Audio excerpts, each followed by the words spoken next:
It's still February, but we're still drafting fantasy teams. I'm Pete Overzet. This is Best Ball Breakfast. 2 more teams being drafted today in the big board. We got to chase that $250K top prize. This is Best Ball Breakfast. Let's roll. It really isn't that hard, guys. You just go top 2, win it, win it. Okay, I think we can be done here at running back. You only have 3 running backs. This roster is littered with game theory, arbitrage, exploits, and theoretic reasoning. Bro, light mode, my eyes, dude. I don't know, I prefer that move more in a time box contest. Bro, have you ever scrolled so far down that, like, there's no more names, bro? Don't do drugs, kids. Draft and drive instead. You can't have it both ways, dude. Quid pro quo. All right, GMs. I just hopped in a draft. I was going to tell people in the Discord I'm hopping in a draft, and it snap filled here. I don't know if I was the last one to enter or if people are anticipating here, but we are already off to the races in a big board draft. How are we doing this morning? Let me get the overlays going. What is this? This is my third big board draft. Let's put that down there just so people know. You know, when you come in and you wonder why I don't know every single intricacy of the big board ADP landscape, I can direct you to the scrolling ticker down below. This is only my third best ball draft. I will say I did hop in.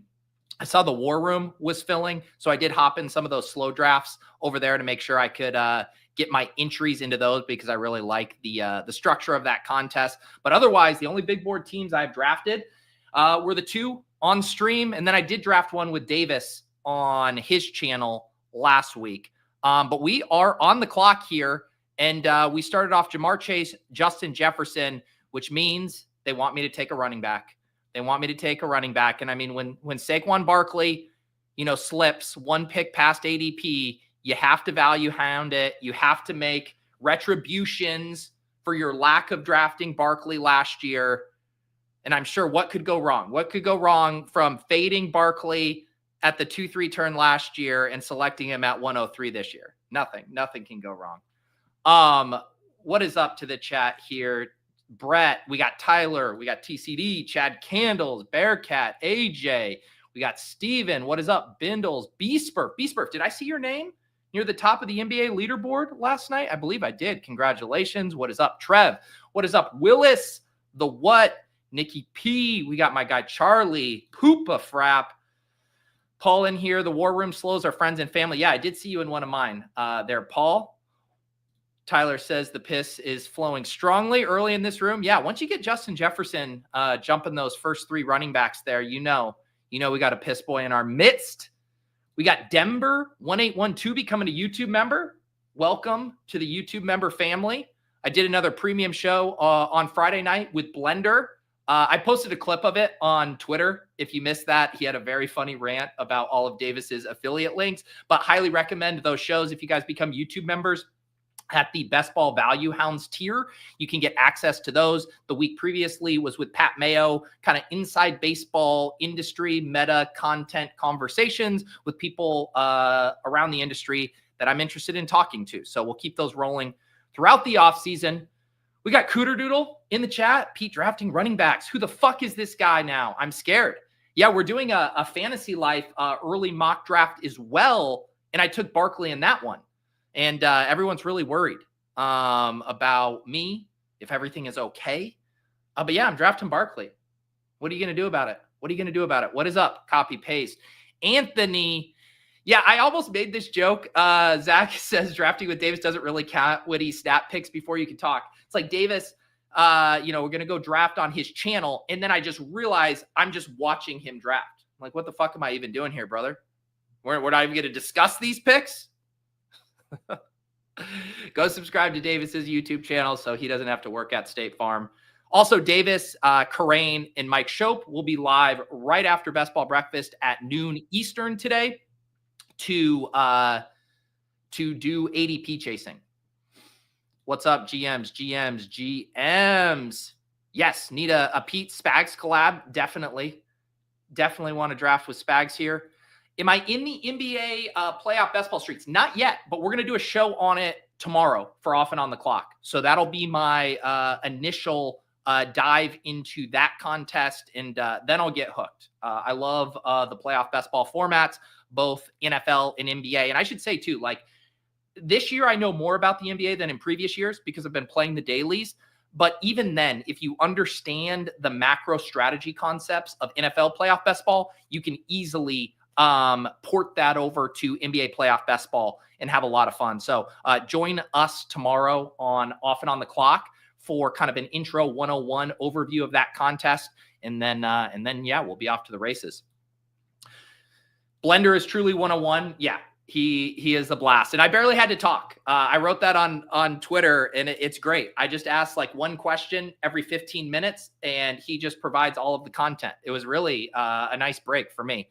We're back on the clock. We started with Barkley coming back here. Looks like we have a couple running backs, Jacobs, Bucky Irving. I think I'm going to go ahead and grab T. Higgins, make sure I get a wide receiver, especially knowing I have this piss boy behind me. And then if I end up wanting to go to another running back, I don't mind having a few of those options there. So we're going to start Barkley and T. Higgins here. T. Higgins, who just got hit with the franchise tag again. I'm sure he's thrilled about that. I know they still have some time potentially to work out, a sign and trade, but I think when you draft him here, you're hoping he remains with the Bengals. Are we going to get my first share of Trey McBride in this? I don't think I have him in any of my war rooms. I don't think I drafted him last week. I think it's time for me to get a Trey McBride share. God bless Trey McBride. You can get me to start drafting running backs, but you can't get me to stop drafting elite tight ends. I just can't do it. So we start Barkley from the 3-hole, come back and grab T. Higgins at the end of the second round, Trey McBride to start the third round here. What is up, Christian? Let's see. Tanner already trying to get us into some hardcore fantasy talk. What do you guys think about this Tyreek to JSN tier of wide receiver? Feels ambiguous to me here. Looking at the board, we see JSN come off. You got by ADP, Marvin Harrison, Mike Evans, Xavier Worthy, Devontae Smith, Jamison Williams, Zay Flowers, Rashee Rice. Yeah, we talked a lot about on Ship Chasing on Thursday. Pat and I did a show where we focused exclusively on the second-year players and kind of going through this tier. I think it's a pretty exciting tier, honestly. Like the depth in this range, now that we have some of the running backs pushing up, I think is solid. I think Xavier Worthy is undervalued.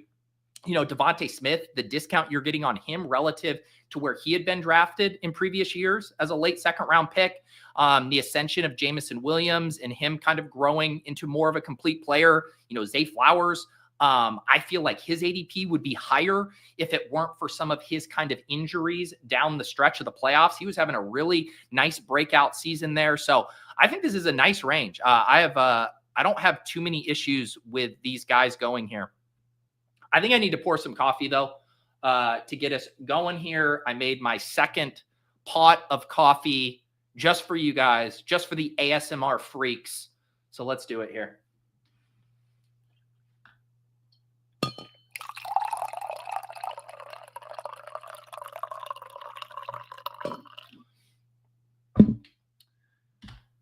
I appreciate this. Nick said, great episode on Ship Chasing. Yeah, our guy, Zach Lenars, who was in the chat there, he's been making some charts for us, makes the some of the charts for ADP chasing, having to make some stuff for Ship Chasing as well, up in the production value over there. So make sure you guys are subscribed to Ship Chasing. We'll have our regular shows, ADP Chasing on Monday with that crew, and then Pat and I on Thursdays.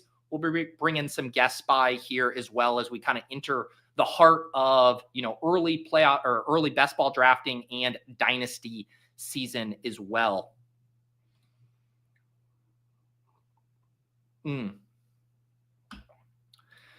Terrence likes smashing Worthy as a fourth rounder, not so much in the third right now.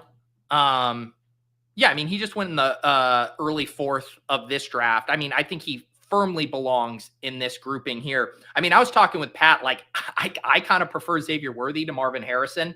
I certainly wouldn't fault anyone for having Marvin Harrison ahead of him, but I think he deserves to be in this range. So even with the little price bump, I don't really have too many concerns about Xavier Worthy.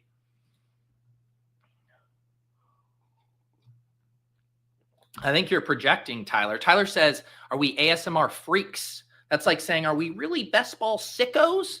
And I don't know why you are assuming freaks is sexual there, Tyler. There's a lot of projecting going on from over there. So I do not want to look at your Google history, Tyler, if those are the kinds of things you are commenting. All right, let's see what we want to do here. We are on the clock at 4:10. By ADP, we have a grouping of wide receivers here. Let's see. What do we want to do? Chuba looks like in the top of the ranks, but I kind of want to grab a wide receiver. We did Tet last time. Let's go ahead and grab Rashee Rice here at this cost, which is kind of the interesting yin and yang to the Xavier Worthy conversation. But kind of how I feel about Worthy and Rice is I really think that they're not going to, cannibalize each other, just how they're going to be used.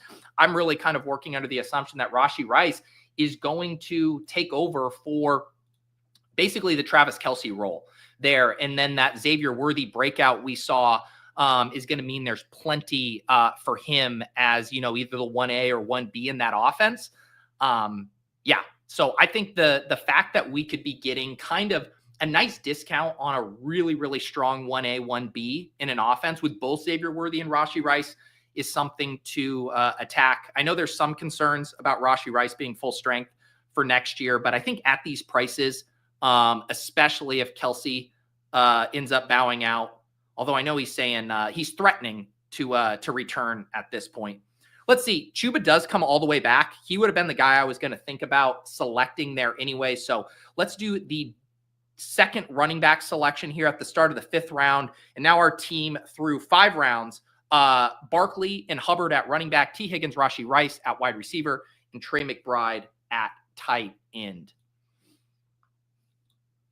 What is up, Fantasy Garage? Let's see. Frankie Dash says, with all the extra drafting, are you going to draft any wacky structures? Well, I guess I wouldn't say wacky, but I do, one of the biggest takeaways for me this year drafting after last year is not getting married to the same structures over and over. And it was something that was kind of driven home by playing so many daily slates. There would be, just take any random week 7 slate, I would do 150 drafts in the battle royale, right? And some of them I would do early running backs. Some I would do early wide receivers. Some of them I would take the plunge and take the Josh Allen, Lamar Jackson. I was mixing up my structures within that contest, knowing, hey, this could be the week Allen goes for 40. This could be the week you had to have Nico Collins who goes for 30. And for some reason, it felt more intuitive to me to mix up my structures in a weekly concept. And over the course of the best ball drafting season, the season long of Best Ball Mania, the puppies, whatever, for some reason, it was harder for me to differentiate my structures. It got really comfortable doing what I thought was the optimal structure over and over. And that overconfidence in one set structure, I think ended up hurting my overall portfolio. So while I don't know I'm going to go off the board with wacky structures, I'm not going to be the guy drafting 1 quarterback or 1 tight end or, drafting 12 wide receivers or whatever. I want to vary my structures way more this year. And I think using ADP at the top of the board, letting that, whether it's your ranks or the ADP, push you into constructions that you don't normally do, and then you build logically from there. So, did it feel a little weird taking a second running back here when I had an anchor Barkley? Sure. I certainly could have justified selecting another wide receiver, but this is another one of those instances of Chuba Hubbard was a ranking and ADP value for me. Let me go ahead and grab him, and then we'll figure it out. Now, obviously, what's the flip side of that? The flip side is you end up in a piss boy room, all the wide receivers get taken, and you are left to scramble and feeling behind out of position. But I think, again, that is kind of an illusion that we, hold ourselves to.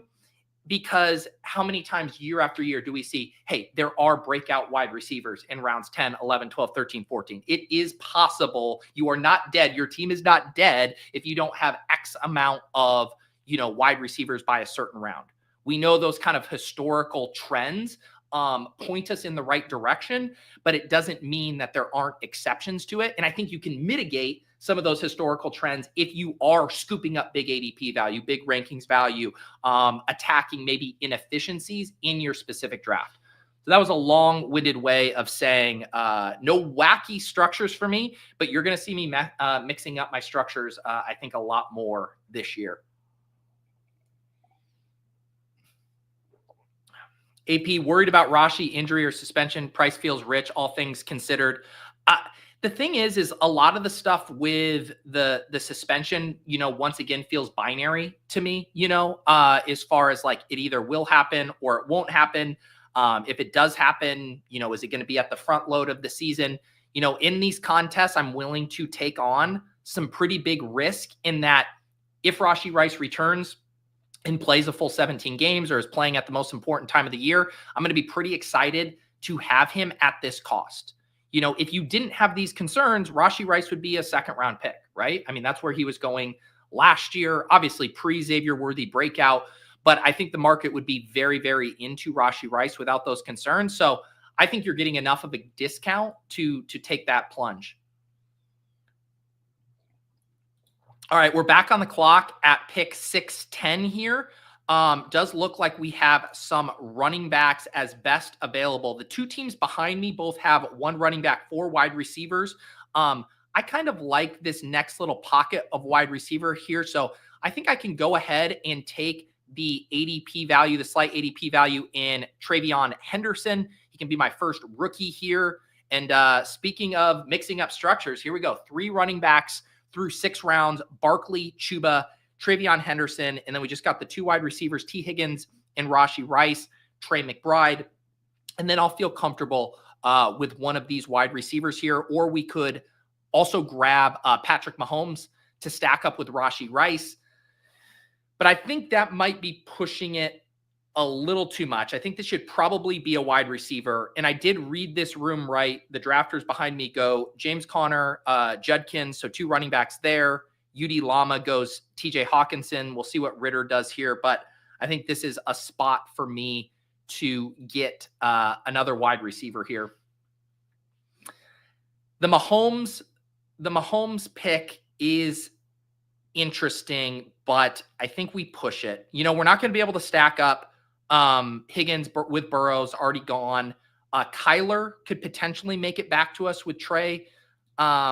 This is right at ADP for Mahomes. Mahomes has been sliding, at least he did in that other draft I did. So I think I'm going to go ahead and just grab my 3rd wide receiver here, grab Deebo Samuel, so that when my daughter asks me what happened to Deebo tonight, I can tell her that I drafted him at pick 75, and we hope for him to bounce back in 2025. What's up, Phil? Steven says, looks like you will get a better grade this week. All right. Well, we got to land the plane still. We shall see.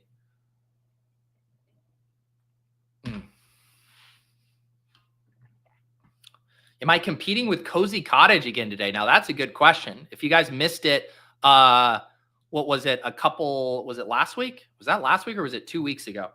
Might have been 2 weeks ago. Cozy Cottage. Are they live? Cozy Cottage is live. And wow, they're rolling Christmas fireplace music. Wow. I wonder if the views were down on the Valentine's Day music. Obviously, Valentine's Day is behind us, but they're just going back to the well. If it's not broken, don't fix it, Cozy Cottage says. Although only 47 people watching live. So shout out to the Best Ball Breakfast viewing community here. We have 202 people watching live right now on YouTube. Cozy Cottage, only 47 people. Yikes. So we win this battle between Cozy Cottage.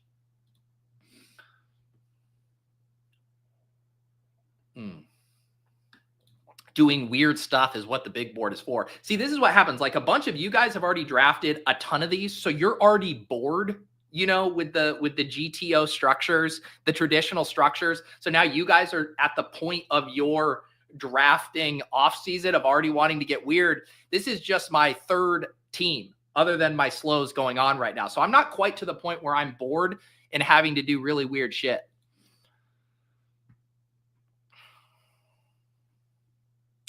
Pete, do you think the market has a bias toward wide receiver in the flex over running back?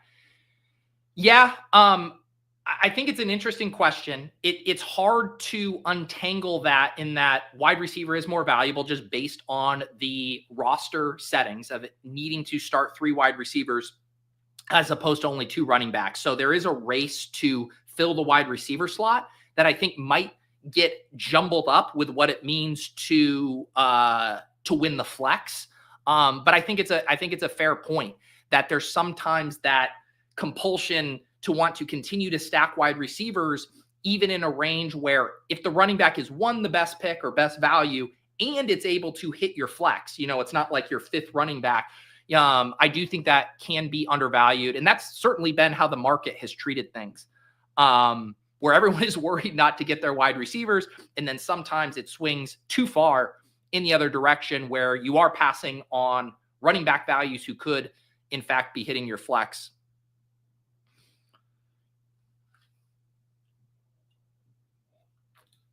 Dustin, how do you get in a draft with me? So the best way is to get tipped off in the Discord. Although, like I said, I was going to alert people in there that I entered and it snap filled. But if you are a YouTube member, that will unlock a channel in the Deposit Kingdom Discord, the Best Ball Breakfast channel, and I will let people know in there when I'm hopping in a draft. So that's the best way right now on Mondays at 10 a.m. Eastern when I do this show. So get in there and you can get those alerts and hop in with me. All right. In honor of Cooter Doodle in the chat, I was eyeing Rashid Shaheed, but he does not come back to me. He goes at pick 92. We're about to pick here at the end of the 8th round. We've got no quarterbacks. We've got our 3 running backs, our 3 wide receivers, and 1 tight end here. Let's see. Putts. Let me have Kyler. Okay. That works out nicely. I think Kyler is a slam dunk pick for us here by ADP. We're looking at a bunch of quarterbacks. I do not like Pacheco at all at this price, even having Rashee Rice on this team. I think Kyler Murray stacked up with Trey McBride is the easy selection for us here.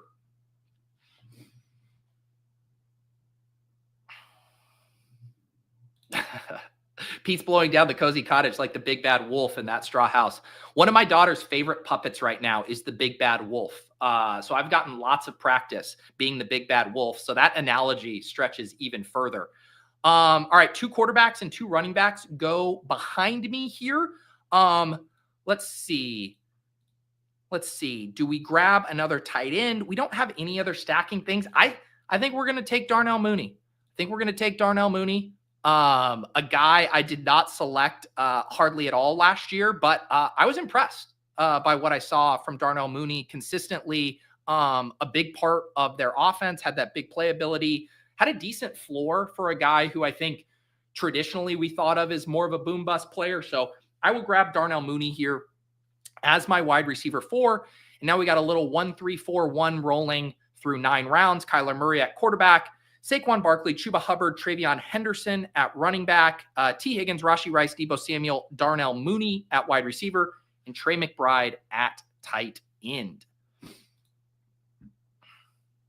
Yeah, you got to respect Cozy Cottage. Just grinding. Absolutely grinding. Wow. Kyle just coming from the top rope. Is UD adding a fullback slot with that Deebo pick? Man, poor Deebo. What happened to Deebo? Well, honey, he got fat and people started calling him a fullback. Watch Pacheco be what you need in week 17. Jeez. Man, you never want to speak so just like completely overconfident about a spot because those are the ones that come back to bite you. But it's so hard for me to envision Pacheco rounding back to form. But maybe he goes on like the J.K. Dobbins arc, right? Where just everyone writes him off. He's never been the same since the injury. Obviously, less of an injury history of J.K. Dobbins, but finds that burst again in the offseason. I guess I could see it. But even then, he seems overpriced relative to some of these other guys. Certainly would want to have all of the running backs who went ahead of him: Travis Etienne, Najee Harris, J.K. Dobbins. He goes off the board here at 102. Looking at some of these running backs behind him, I guess you're finally kind of getting into a range where you can justify him, but I still prefer Charbonnet, definitely prefer Tajay Spears, Brian Robinson. Yeah, I think for me, I would have him like in the 120s once we hit some of these, upside rookies, flyers like Trey Benson, Jerome Ford, Tank Bigsby. That kind of feels like where his range should be. Son says, do you do Davis Maddox voice or piss boy voices when reading stories to your daughter? No, I have not yet, but I should, because this is actually a really good point, because so my daughter, she's obsessed with puppets. Like the theme of her birthday in December was a puppet show birthday. We got her a little puppet show stage. She has a million different puppets. And so I'm constantly doing these puppet shows and I'm running out of voices. I only have so many different voices in my arsenal as a puppeteer. And I think I might have to go to the Davis well. I hadn't even thought of that. What animal would best imbue the Davis voice ethos? I'm trying to think, like maybe a raccoon with the Davis voice. Let me know how I should introduce this into the puppet show.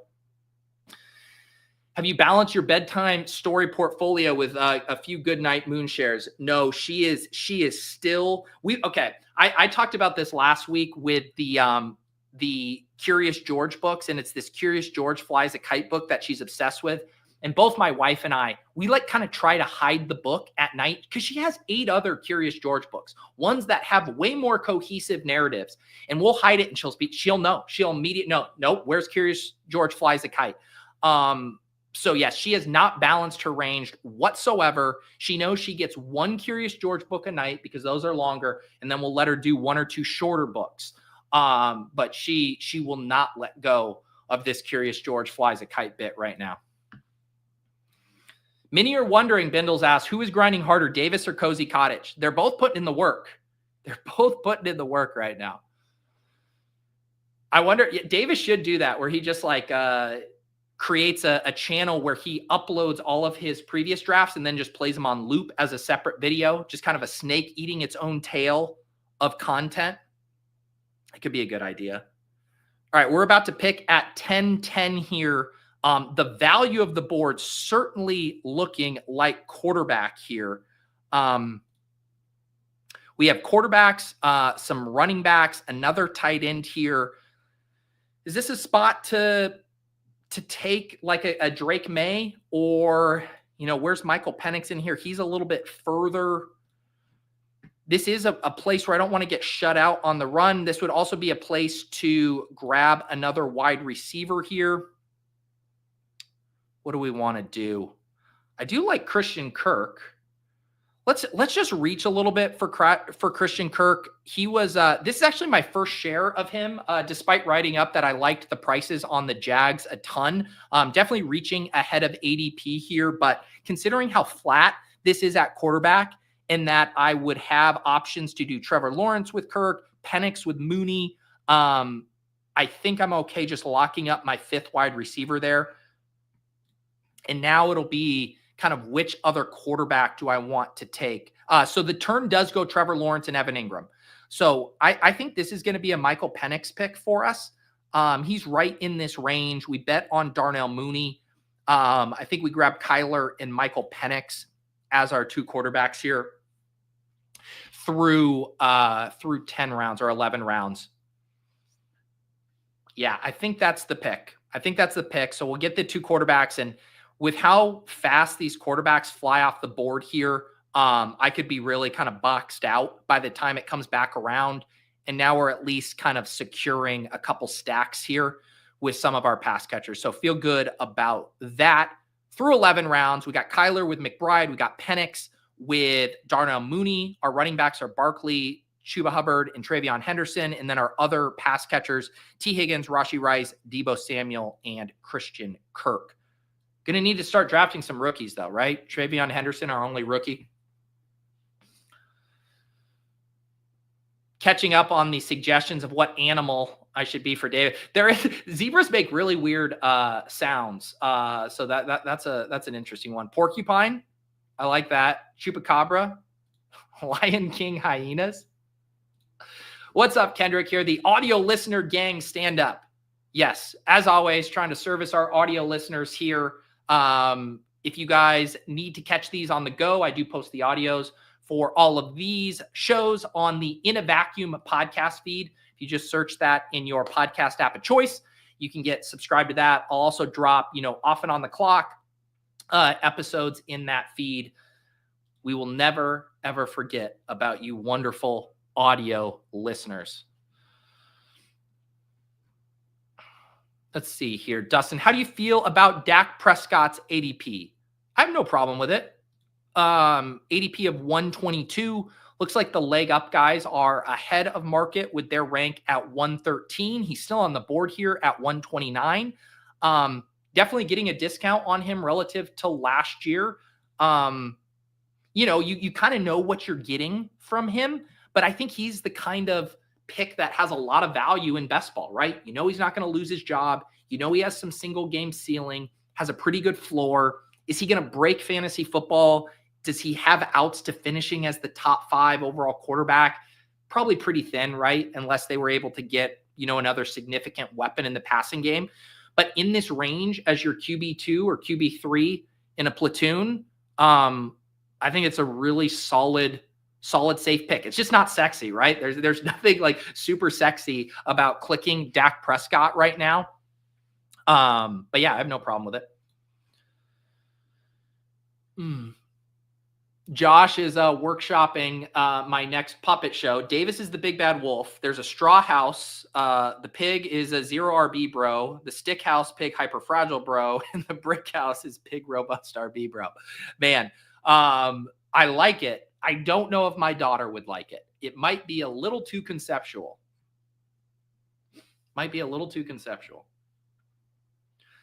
We're flying through these drafts again. I hopped right when I went live at around 10. So we're about, 32 minutes through 12 rounds, maybe a little slower than we were last week.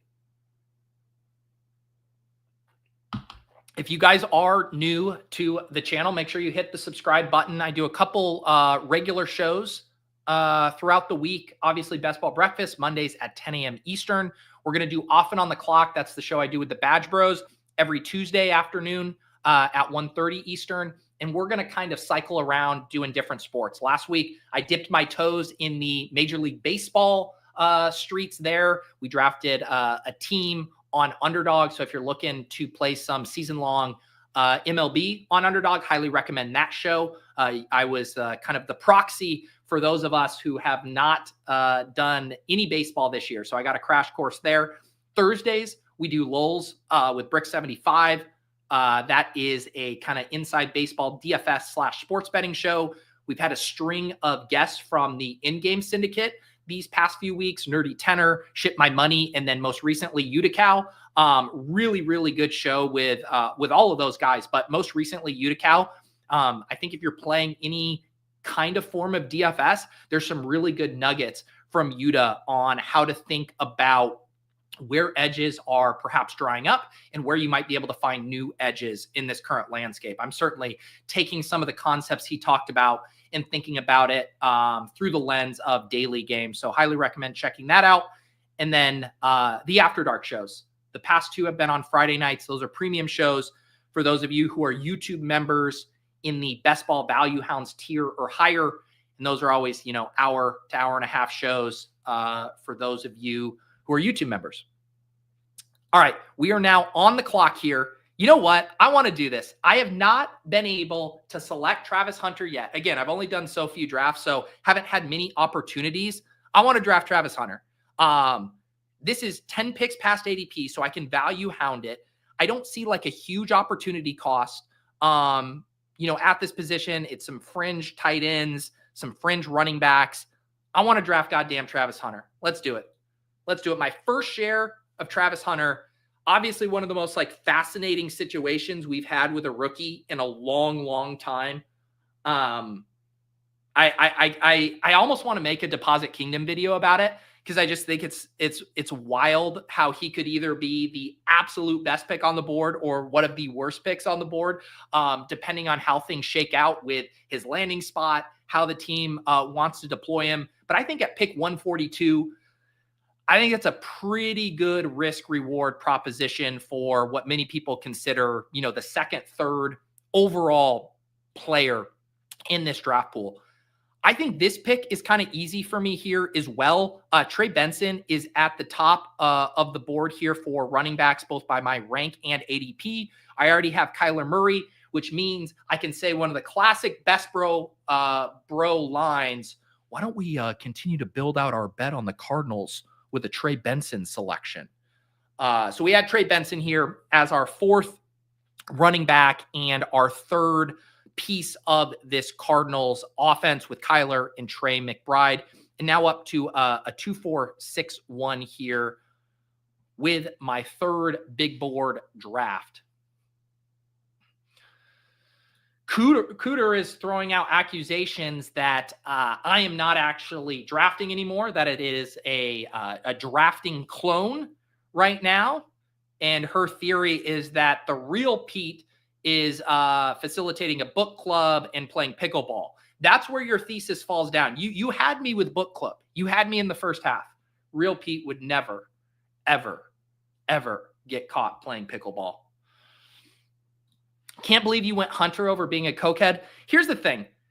Jalen Coker is going to be there for us all year. He's gonna be there for us all year. If the Panthers draft someone, we were talking about this on Ship Chasing, he might dip a little bit.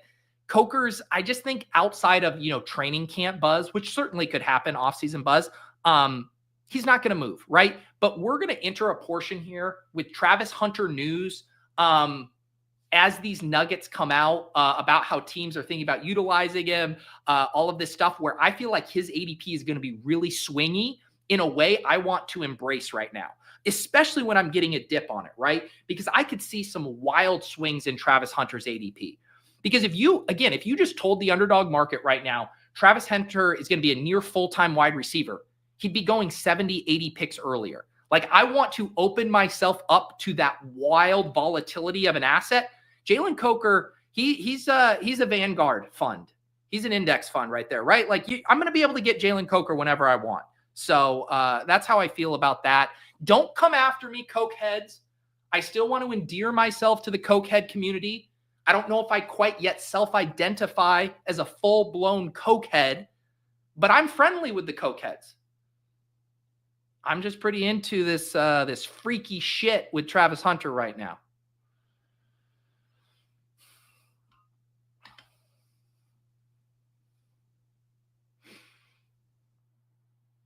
All right, I need some more coffee here. Need some more coffee.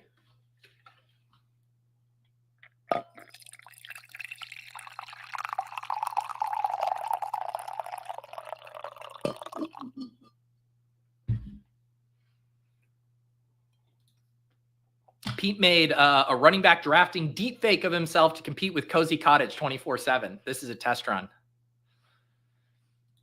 That would be really funny if I was able to create an AI agent that drafted best ball teams for me. Probably not too far from that, right? How many would you, let me ask you this, because I know a lot of you guys consume, I assume there's a good chunk of you that essentially consume any piece of best ball content that is out there.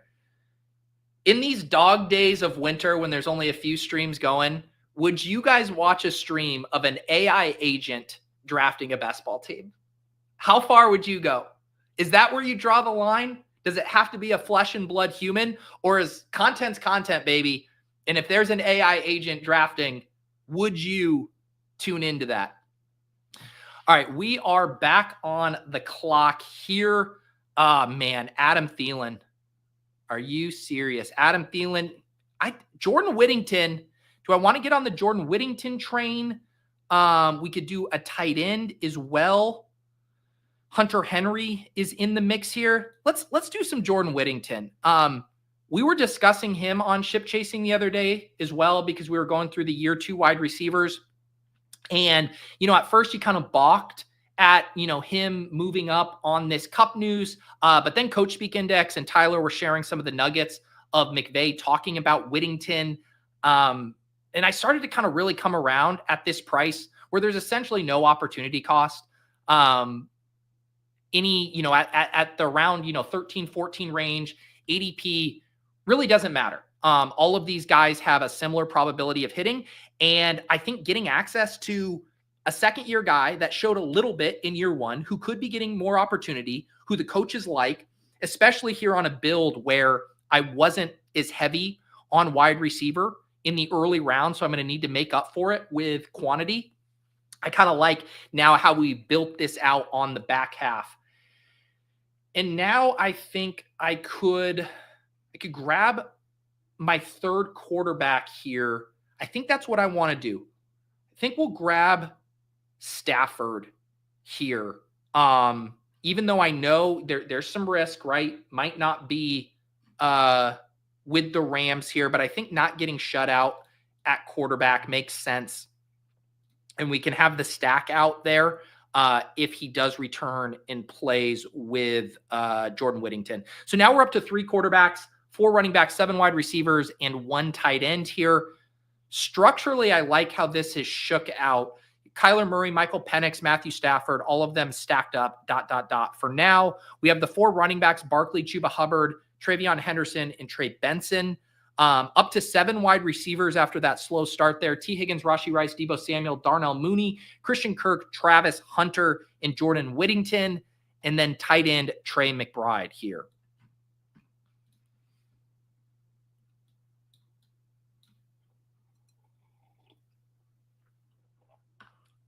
All right, let's check in on the people if they would watch an AI agent. Tyler says absolutely not. Steven says that might be funny.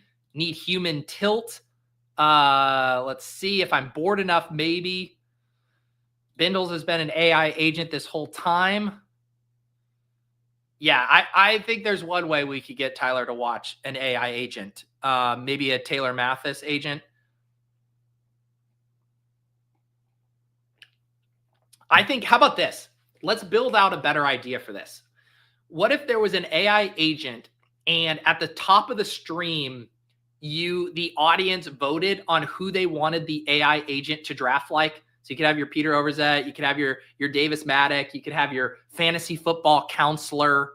I'm trying to think of who else has you could have it draft like Gritty. And then the audience votes on how that AI bot is going to draft.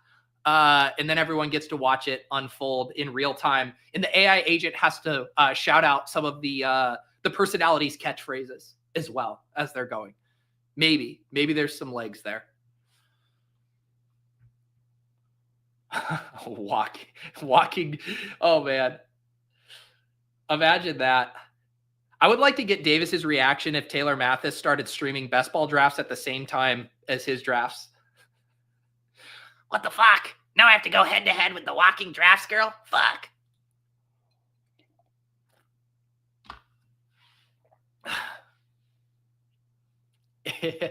Yeah, AI bot taking audience input like Arena football. That would be really good. AI agent and Silva drafting a team. The true man versus machine.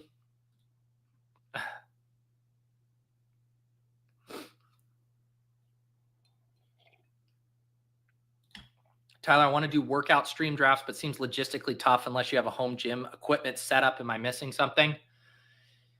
Yeah, it is tough. Because I've done some drafts while working out.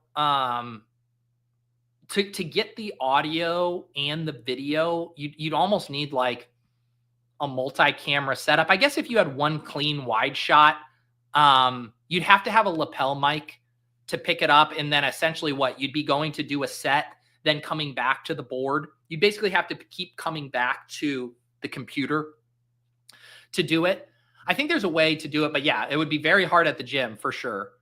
I could probably set something up like that in my home gym, but I don't know if I would want to. But yeah, it's not a bad idea. My cardio club drafts, the times I've had to do the treadmill and host and draft, have not been my favorite thing in the world. But yeah, there's some legs there. There's some legs there.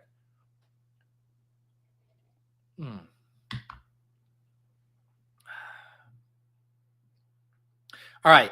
We are entering round 16. Probably time for me to start thinking about my tight end plans here. We have some rookie running backs. This is where I'm going to have to start relying on the chat again. You know, you guys helped me out on some rookie running back selections last time. I'm going to need some help from you guys here, coaching me up on some of these rookie running backs. Who are the running backs you guys are most excited for their combine test results? We got the combine starting this week.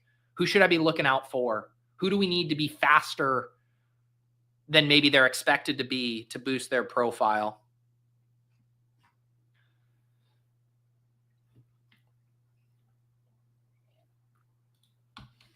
All right, I might grab me some Harold Fannin Jr. I think it's time. Let's grab a share of Harold Fannin Jr. I think Noah Gray would be fine as well. But you know me, I got to get a rookie on here. So now we do have a rookie running back, TreVeyon Henderson, a rookie wide receiver, Travis Hunter.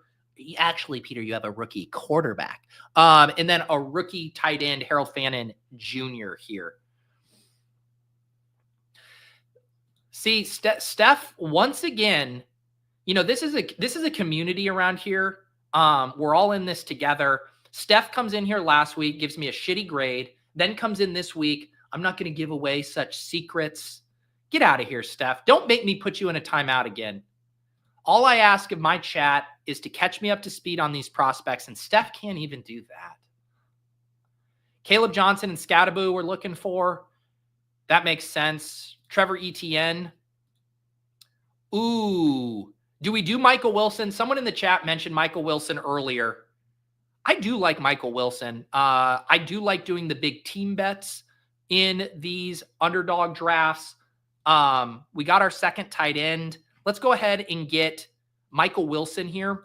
And then we'll probably do at least one more running back, one more tight end, and yeah, probably a sixth running back. I think that's probably what we'll end up with, right? 3-6-8-3. I think that makes sense. We're at a 3-4-8-2. I'm trying to think, are there any other stacking considerations for this team? We're doing good on Carolina. Atlanta, not much left there. The Rams, probably not much there, although I feel like they could be a candidate to draft one of these tight ends.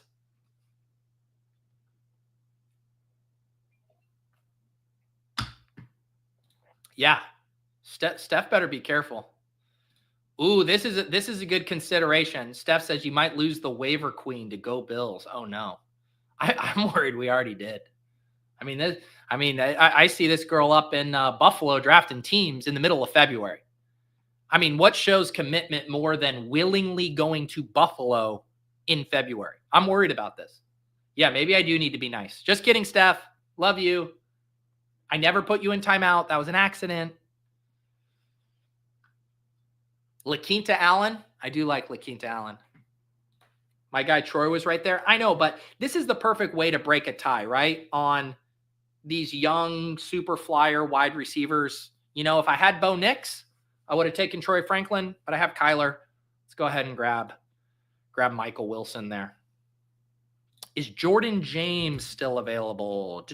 He is. He's still available. Mason Taylor. Yep. I was looking at some of these rookie tight ends. I think Pat had mentioned Elijah Arroyo on ship chasing. We had also talked about Mike Gesicki being a little undervalued there. I could build out a little more with T. Higgins on Cincinnati. Don't mind that. Zach likes Fannin, graded out as the top tight end prospect in Dwayne's pre-draft supermodel. That's I remember seeing that. Thank you for jogging. Wrong one. Thank you for jogging my memory on that. Dwayne has been trickling out some nuggets from his supermodel, and definitely veers from consensus on some stuff here. Looks like we had a little tweet thread on Harold Fannin. He said, concerns of Harold Fannin Jr. facing part-time status due to size and blocking. And then he listed weight in PFF run block grade of recent tight ends. He's right up there, just a little lighter than Bowers, Laporta, likely Kincaid, who are all in the like low 240s. He's at 238. But then his pass blocking grade is right in line with those guys, way better than Laporta's, just underneath Bowers, in line with likely and ahead of Kincaid. So yeah, Dwayne getting the Harold Fannin hype machine going up here. Holy cow, I missed a ton of Harold Fannin content. Ian says, high-end Travis Kelce on steroids, mid-range, faster Rob Gronkowski, low-end, modern-day Tony Gonzalez. So Ian essentially subtweeting his podcast co-host at Fantasy Life, Dwayne there. Here's the original tweet about Harold Fannin. Harold Fannin Jr. posted the #1 adjusted production score in the history of the rookie supermodel for tight end. That is wild. The score adjusts for age, schedule, teammate target competition, and quarterback play. 100 there. Michael Mayer at 87, Bowers 86, likely 73, Trey McBride 72, and then Colson Loveland up there as well. Regardless, it seems like Fannin's a pretty good value at 190 if he's grading out that well in Dwayne's stuff. All right, we are going to, we got 3 more picks here. We are on the clock at 18:10. Someone mentioned Jordan James in the chat. That's good enough for me. Someone literally said, is Jordan James still available? Talk to me about Jordan James. I'm drafting him. Talk to me about him. He's now on the team. Jordan James, my 5th running back.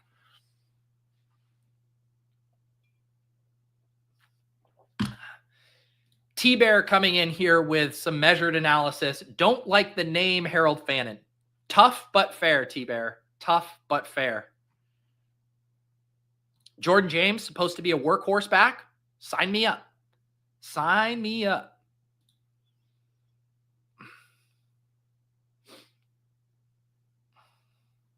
Brugler loves Jordan James. Oh, look at that. Steph starting to reveal her secrets. Her secrets involving reading all of Dane Brugler's mock draft analysis. He has him in the 60s. Yeah, I mean, Jordan James at pick 214, if he goes in the 60s, is a slam dunk. All right, should we grab our 3rd tight end here and then maybe just take another running back flyer with our last pick? Is this a Mason? Mason Taylor went. Damn.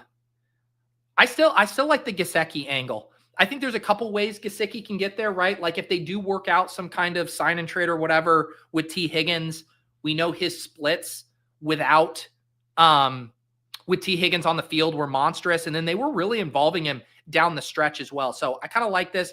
Get a little phantom stack here with Cincinnati without the quarterback. So we add Mike Gesicki as our 3rd tight end here, and then we'll grab one more running back at pick 20. Ben Sinnott. What's the latest on Ben Sinnott? How are we feeling about Ben Sinnott? Ben Sinnott, the leg up crew hasn't even deemed him worthy of a ranking. ADP 229.6.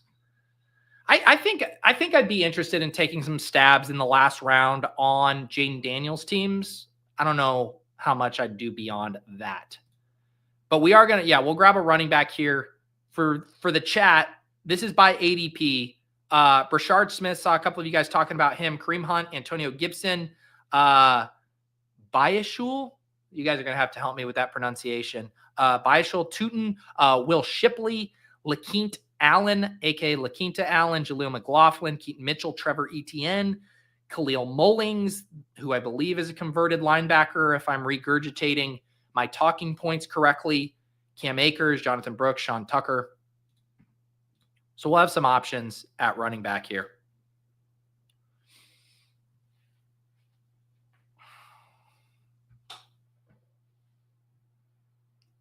Tootin is going to run fast per everyone.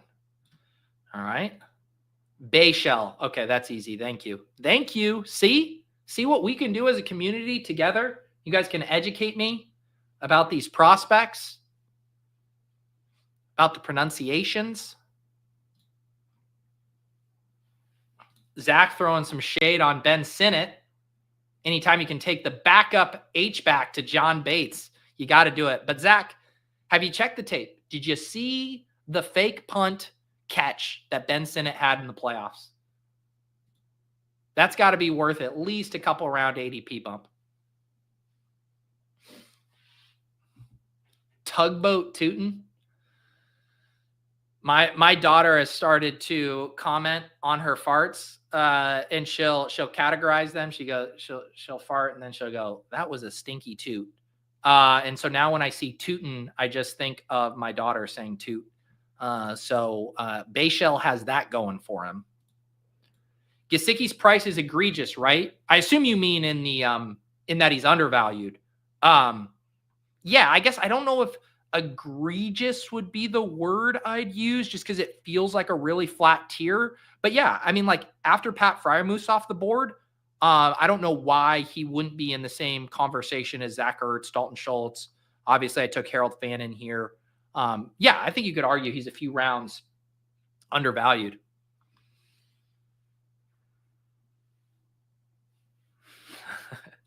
Baby girls claiming parts are the cutest. I don't know, Reed. Just those words in one sentence is very funny to me, but you're right.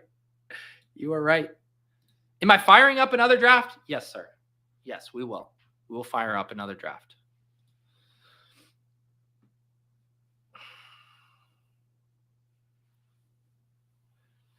Yeah, people's talking about Gesicki may not be a Bengal, so I think that's why he's fading down. Yeah, I do think, not being a Bengal would hurt, but there is also the opportunity that he goes somewhere, a team. What is he? Is he an unrestricted free agent? But if he does end up somewhere else, maybe he could be the number 2 as opposed to being, the third or fourth option on a team. So you could offset like an efficiency, doc with not having Burrow with perhaps a little bit more volume. All right. I feel like we've talked about Tootin too much. I have to take Tootin. I want to have a rootin' Tootin good time. Bayshell Tootin. It was Chekhov's Tootin. You can only talk about Tootin so much without being compelled to draft him as your Mr. Irrelevant in your third best ball draft on February 24th, 2025, a contest that will not pay out for nearly 9.5 months, but we are still here. We are still here, and we appreciate all of you watching, all 261 of you who are watching this and not watching Cozy Cottage right now. What are we? Are we blowing Cozy Cottage only at 47 live viewers? We're just absolutely 48, just absolutely blowing Cozy Cottage out of the water. Can I hang on? You guys see this? Hang on, not this. Let me see. I have to move my stuff here just real quick. Can we talk about, before I recap this team, this pinned message on Cozy Cottage? I understand playing the Christmas music. Like, some people like it. They like the fireplace or whatever. But this is too far. This is the pinned chat at 3:09 a.m. Look at this chat. Daddy laugh. This person who I've never seen in the chat coming over here to troll me in Cozy Cottage. Anyways, Danny, I'm not going to let you distract me. This is what they pinned. Merry Christmas. May your holiday season be filled with joy, love, and warmth. Wishing you and your loved ones a wonderful time filled with happiness and cherished moments. It's February 24th. We can't be wishing people a Merry Christmas. Like, it is fine, Cozy Cottage, if you want to play the hits, but you absolutely cannot be wishing people Merry Christmas on February 24th. I draw the line there. That's why more people are watching Best Ball Breakfast right now than Cozy Cottage. You absolutely cannot be wishing people Merry Christmas on February 24th. All right. Glad I got that off my chest.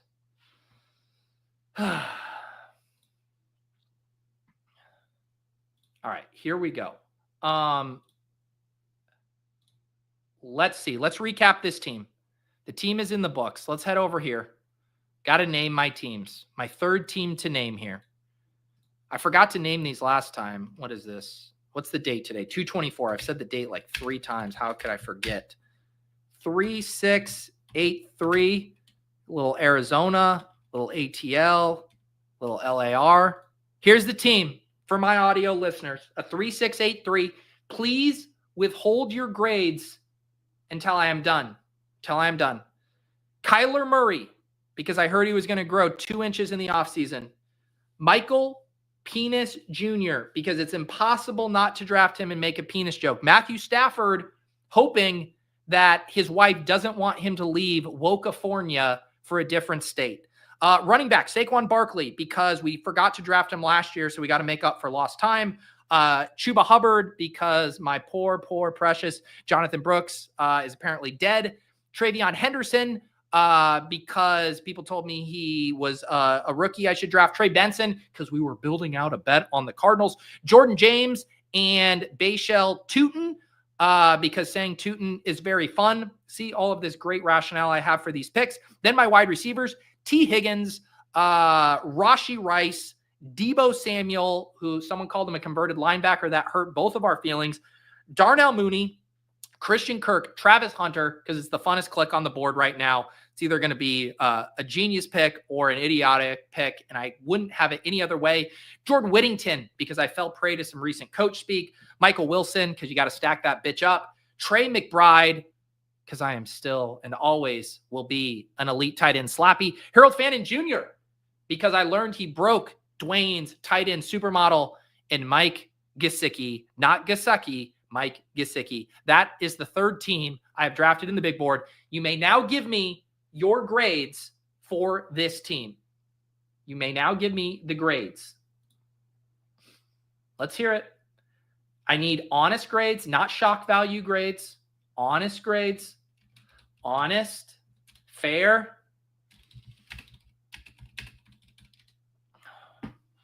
Whoa. Whoa. Look at this. No slashes through the teams is killing me. Nick, I don't have any more characters to work with, brother. There's no slashes. If I had room for slashes, I would put slashes in. I've used, do you see this? 30 of 30 characters, Nick. There's no place to put slashes, brother. This is already a meticulously documented team, 2.24-BBB-3683. There's no more room for slashes. Let me see my grades. B+. Sacrilegious gives it an A+. That's my teacher right there. That's the grade I recognize. C+. Steph, C+ is bullshit. I guarantee you've drafted some version of this same team. C+ is just you trying to get my goat again. A, B, C+, C-, B, B. I honestly want to hear what are the criticisms of this team. I'm not saying it's an A+. I mean, Sacrilegious said it, not me. But it's clearly like a strong B. Last week, I didn't stack much. I was kind of getting my bearings. This week, we started feathering in stacks. I think we allocated our positional capital pretty well. A-, B-. Yeah. Steph is no longer a reliable narrator. All right. I hopped in our next draft here. I let you guys know in the Discord. Hopefully some of you guys were able to sneak in here. But we are off to the races in our second draft of today, my fourth overall big board draft. Let me update the ticker. Fourth big board draft. We're drafting from the 106 on this one. 106. Let's see what Tall Dark Stranger does. Great underdog username there. They go Jahmyr Gibbs. I did a Puka team the other day. I do like Puka a lot. Let's grab CeeDee Lamb. You know, we were talking about Dak Prescott being a solid, if not boring, selection. Maybe we can get a little deal on CeeDee Lamb with Dak Prescott by cornering the market on early Cowboys. So we'll start this draft with CeeDee Lamb.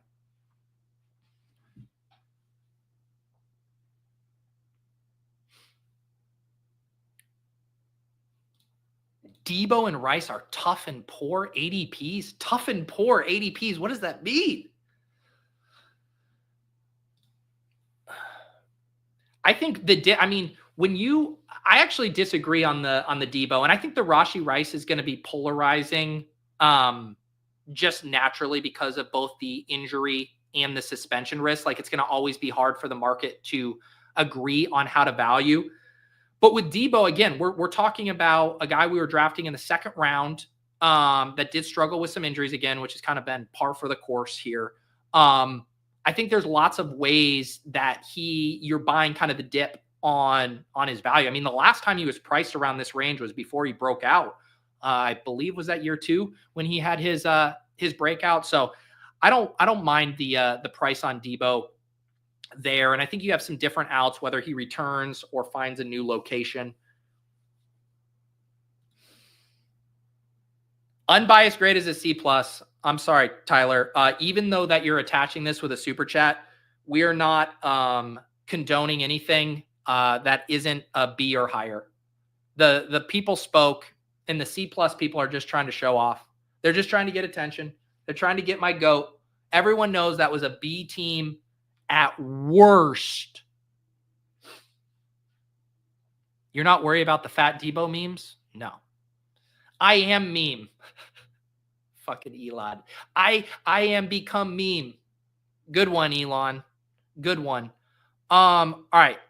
We are on the clock here.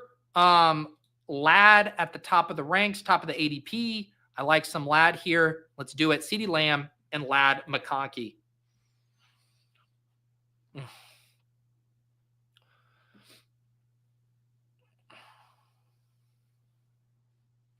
Tyler making his case against Debo. Debo's 30, likely away from San Francisco, and I'm willing to kind of adjust for declining players that only really good versus zone and needs rushing usage. The problem is who are the standout players going around him. Obviously, you have the rookies who I'm very much on board with. Actually, let me sort by ADP here.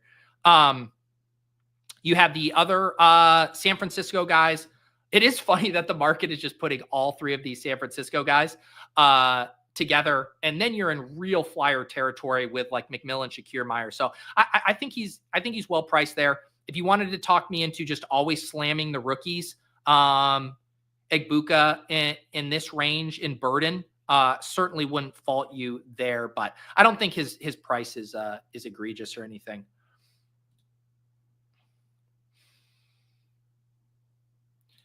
Cubert Rule says instead of investing $1,000 into 100 big board drafts, you could buy 4.3% 9-month Treasury bond and make $40. Where did you make an assumption that I was doing 100 big board drafts? Because that is a faulty premise, my man. That is a faulty, presumptuous premise.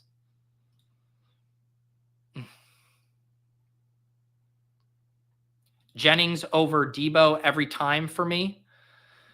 I like Jennings. I think all of those Niners, just knowing that a couple of them could be cleared out of the way, whether it's Debo leaving, who knows what's going on, with Ayuk's return. If you had more certainty around all of their situations, they would be more expensive. It's kind of similar to the ambiguity around the Chiefs pass catchers last year that keeps all of their prices in check. But yeah, I don't think you have to. I don't think it has to be mutually exclusive. I think you can like a lot of those guys at their cheaper price. All right, we are back on the clock here. JSN or Garrett Wilson? I think I got to do JSN. CeeDee Lamb, Lad McConkey, JSN. The people who were upset at me drafting running backs last draft can be excited that the piss boy Pete is back. CeeDee Lamb, Lad, and JSN to celebrate. I need some more coffee.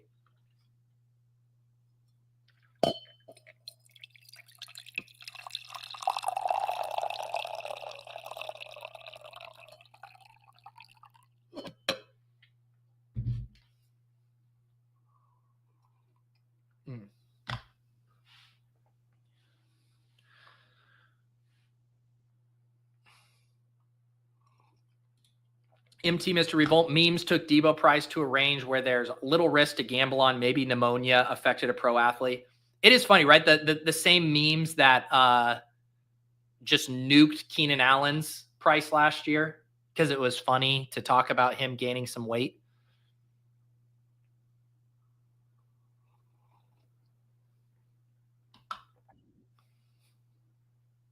Pissboy P is going to need a French David Montgomery on this team. Man, that takes me back. It's been a while since we've had a French David Montgomery. Man, this is a depressing topic. What is the best case scenario for a Jets quarterback situation? I mean, the best case scenario is that they get one of the usable vets, like the Kirk Cousins. I mean, I think people have already shot down, Sam Darnold returning there, but like one of those types, Matthew Stafford. Yeah, I mean, that's best case scenario, right? I mean, or they find their Bo Nix in the draft. The guy that they just think is undervalued and they're more than comfortable to reach up for him. Yeah, I don't know. It seems like a bad outlook. Pat was pretty convinced on ship chasing that they would try to draft a quarterback in this class. All right, we're about to pick at 4-7. We started with 3 wide receivers here. What do we want to do? So ADP-wise, we have JMO, we got Jalen Hurts, we got Joe Mixon. Hurts goes. I was going to take Hurts. Let's see. Do we do Chuba again? We could do Chuba, or we could lean into this 0 RB. Let's grab Chuba. Ugh. See, this is me eating my vegetables, taking my medicine. I feel like I've taken Chuba in a lot of drafts. So we start CeeDee Lamb, McConkey, JSN, Chuba. I was kind of hoping to do the elite quarterback thing there with a Jalen Hurts slide, but we'll go with Chuba.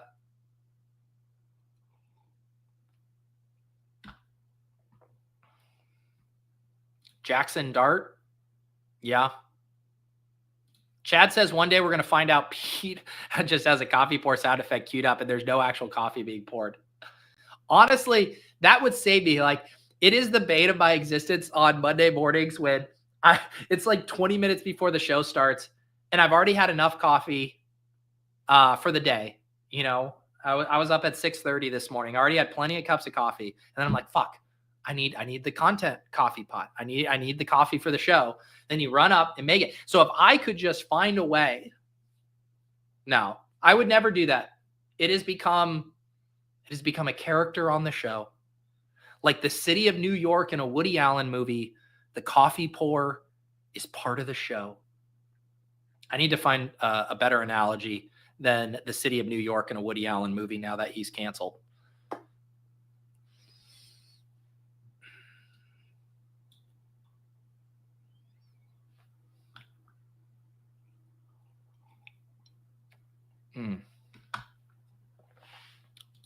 Yeah, Chuba, he feels like a solid kind of modified anchor running back there. Look at X spin from the 11 hole started Neighbors and then went Achane, James Cook, Kyron. And then Biff Tannen from the 3 hole went Bijan, Josh Jacobs, Bucky. So we got some high T starts in here. Decaf, carafe. I could.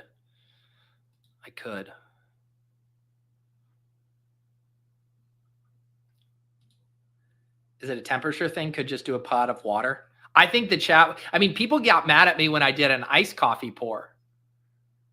Can you imagine if I was just doing a tea pour? Okay, I almost took George Kittle in the 4th round. I really wanted George Kittle. Every part of me wanted George Kittle. I was like, you know what? I'll just be patient. Maybe he'll come back. Boom. George Kittle comes back. I love it. Here's the team through 5 rounds. We started with 3 straight wide receivers. CeeDee Lamb, McConkey, JSN, grabbed Chuba in the 4th, and then George Kittle there in the middle of the 5th. Also gives us tons of quarterback outs here. Dak's cheap. Justin Herbert's cheap. Geno's cheap. Purdy's moderately priced.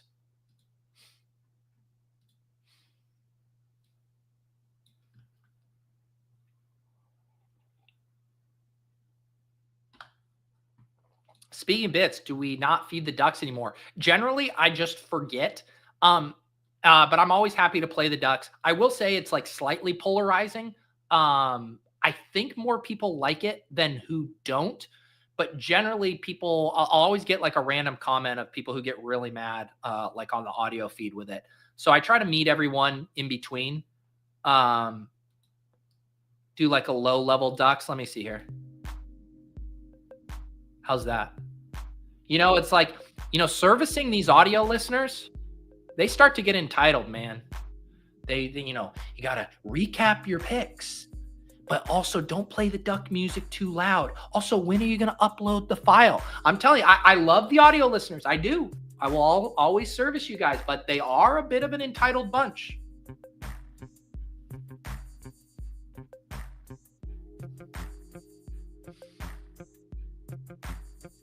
All right, let me see in the chat. How many big board drafts is everyone deep? I'll account. You can count little boards in war rooms.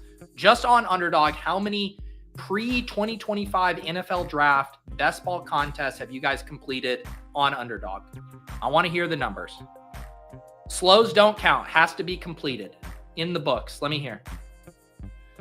And I'm going to feel, this is where I'm going to feel gross. All right, let's see here. Should we do David Montgomery? David Montgomery here. We got a string of wide receivers. I should take Debo just to trigger you all. I'll take David Montgomery here as my second running back. All right, let's see you sickos. Let's see what we're cooking with. Charlie says, I like that you pick your spots with the Ducks, usually when you get worked up or had a really bad week. That was the original thesis of the Ducks, was when I needed a calming, soothing presence. But I will do them by request here. All right, here's our poll. 12 drafts, 51, 2, 28, 33. Maxed it with slows over the weekend. You maxed 150, Paul. 32, 40, 58, 70, 37, 135. Wow. 65. Rusty says you could just ask how little sex we've been having. I don't need to ask that. I just know. 78 fast, 86, 4, 30, 58, 35, sacrilegious at 127. Christian Fernandez flexing that 0 still in the chat. 72 for Steph, 27, 105, 50. Pete Overbet is excited about my DeMont selection. 53, 13 big boards. Josh trying to swing it, trying to augment his stats with some dingers. This is big board only. 3, 118, 38, 117. This is the right answer for Zach. Love the Ducks as a listener. Despise it when editing a video. I know it really kills our ability to add in extra music to a clip. Looks like John Warner up on the West Coast at 8:18 a.m. This is early for you, John. You should go back to bed. Go back to bed. Yeah, we got to get Underdog in Louisiana. This is a troll. This is a troll putting Debo at the top here. I'll mix it up for the people. I'll do some Jalen McMillian for you guys. He was kind of a polarizing one when we were talking about him on ship chasing too. Probably a little bit pricey relative to kind of what his production indicates, but I don't mind him here as a wide receiver 4. I think getting access to an offense that's going to score a lot of points on a weekly basis, getting access to a player who's going to have a lot of contingent value if something happens to another one of those wide receivers. So yeah, I doubt I'll probably be overweight to Jalen McMillian, just kind of as we were talking it out on ship chasing here. But as opposed to grabbing another Debo share and having to have that conversation again, I will draft Jalen McMillian, who Coach Speak Index is saying the ship chasing curse is done. He is saying that Jalen McMillian broke the ship chasing curse. I'm not quite as confident. I think we need to see a full second year breakout from Jalen McMillian to say that he's officially out, but I'm hopeful. I'm hopeful.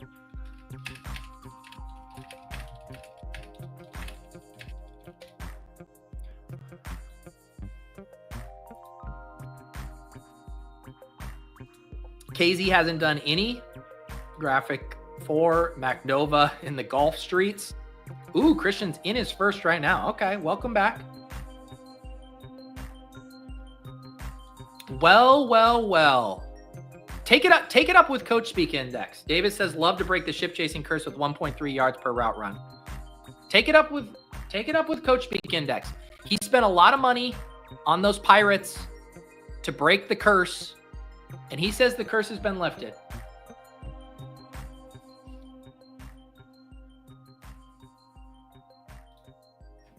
All right, look at all of these quarterbacks and tight ends.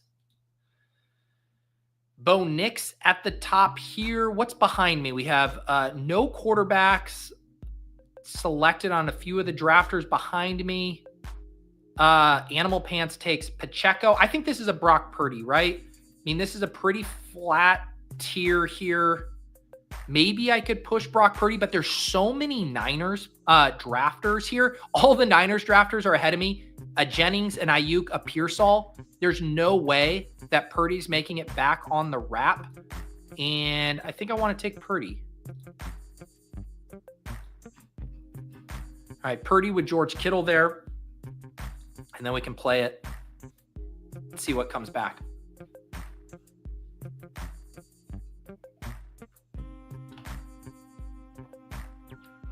I'm not even going to read this comment out loud. I am not even, this is one of those comments that you just have to come and see on the video screen from WFN Warehouse. I'm not reading that. Wow, Turbotron is angry.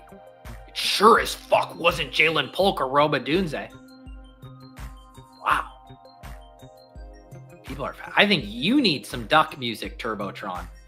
You need to chill out, brother. You need to chill out. I think Rome's going to be fine. Now, Jalen Polk? Nah.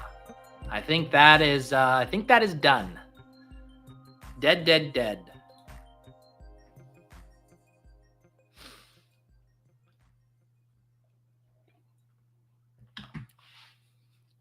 If you guys were to separate stacking considerations in this range of quarterback, who is your guys' favorite?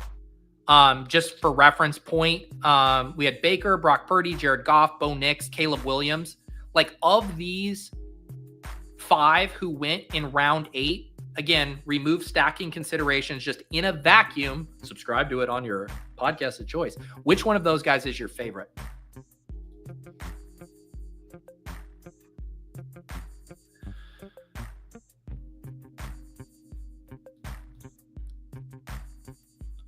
All right, here's the team through 9 rounds, and 8 rounds. We're about to pick at 9-6. We got Brock, we got Chuba and David Montgomery at running back. We got 4 wide receivers: CeeDee Lamb, Lad McConkey, JSN, Jalen McMillian, and George Kittle.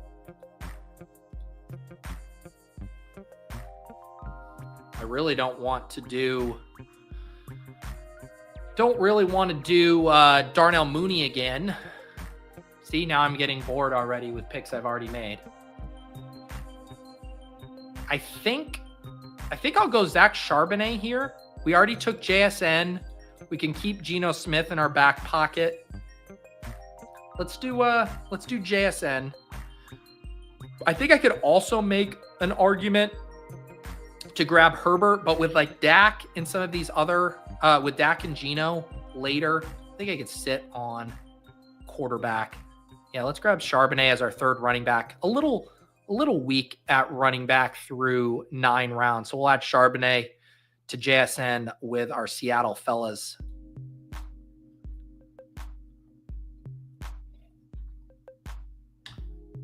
Fatty McFat says this team is sweet. I've already seen, this ain't my first rodeo. Everyone says they'll like it through 9 rounds, and then at the end, everyone will get out their C-minuses. But I appreciate that, Fatty McFats. Ooh, Hoohames. All right. All right. Chat's liking this one. I'm sure Steph will find a way to give it a D+. Oh, everybody likes this team? D+. John Warner knows what's up. Last year on Off and On the Clock, drafting the three of us, Nez, John, and myself, I feel like we took Zach Charbonnet on like legitimately 75% of the teams we streamed. Because you ultimately end up getting funneled to the players you all agree upon. And Zach Charbonnet, he was the coalescing force, the glue that brought us together. Always Zach Charbonnet. Tune in to Off and On the Clock tomorrow, 1:30 Eastern. We're going to hit the dance. Some NBA playoff best ball. I knew it.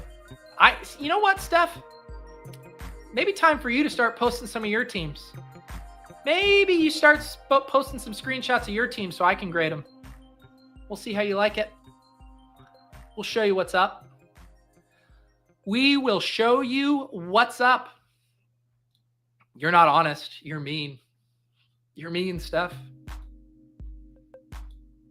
Nice little glass of Zach Chardonnay, said Bindles here on a Monday morning. Don't call me a lush, but I just had another glass of Chardonnay. All right, beautiful.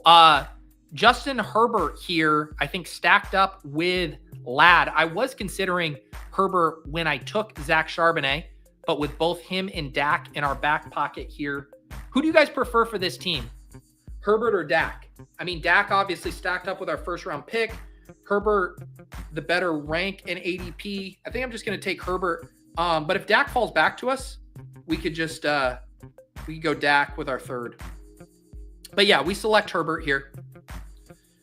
So we got Brock with Kittle. We got Herbert with Ladd. We're doing all right. We're doing all right. 2, 3, 4, 1 through 10 drafts. Through 10 rounds.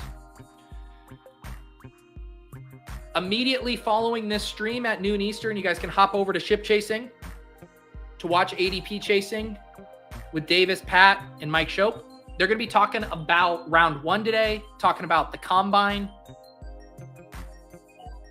I hopped on there for Pat last week. He is back in the saddle today.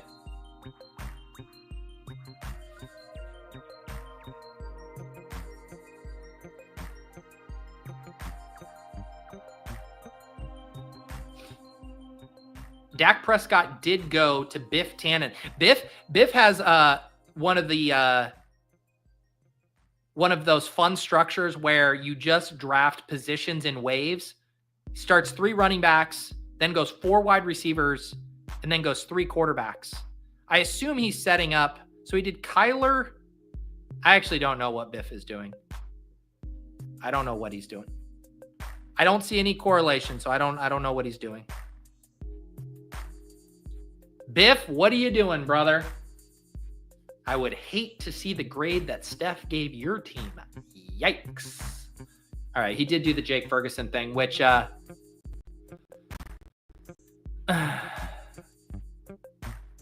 WFN Warehouse has some horrible takes. Ladd is a horrible ADP. No. What do we think about Tajay Spears? Buy the dip on some Tajay Spears. We could do a tight end as well. Goddard. Let's see. I'll grab Tajay. Kind of building out the running back room in this range a little bit more. 2, 4, 4, 1. Brock, Herbert, Chuba, Montgomery, Zach Chardonnay, Tajay Spears, CeeDee Lamb, Ladd McConkey, JSN, Jalen McMillian. We're going to have to start grabbing some wide receivers. And then George Kittle holding down the fort at tight end.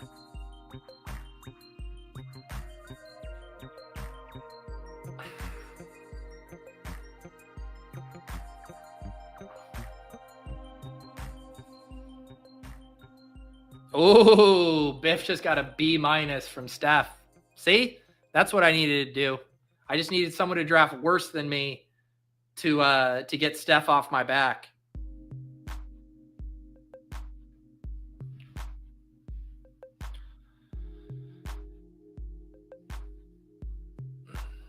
$273 people live watching me begrudgingly drafting best ball teams in February.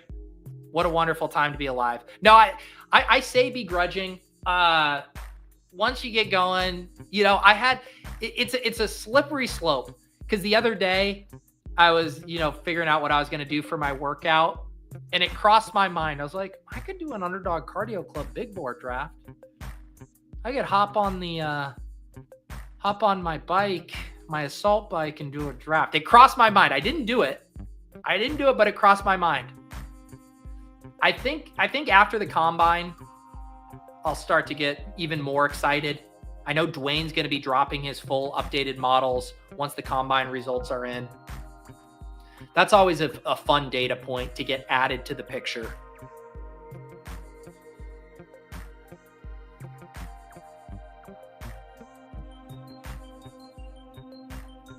So I took Herbert. The quarterbacks that we've seen come off the board after Herbert, CJ Stroud goes in the 11th. We see Trevor Lawrence and Anthony Richardson go at the beginning of the 12th.